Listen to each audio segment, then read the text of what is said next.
Olá, meus amados irmãos, essa oração é para você.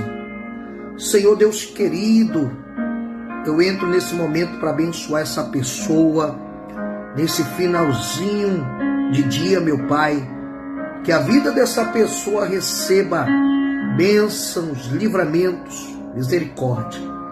Senhor, acalma a guerra dentro desse lar, dentro dessa família, que portas financeiras se abram para a vida dela, que curas cheguem até ela através do teu nome.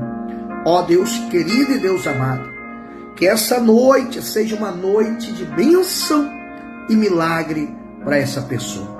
Guarda ela, meu Pai, como a menina dos teus olhos, e que ela compreenda a bênção que o Senhor tem para a vida dela, em nome de Jesus. E se você recebe essa oração, toque aqui no coraçãozinho e deixe seu amém no comentário e me siga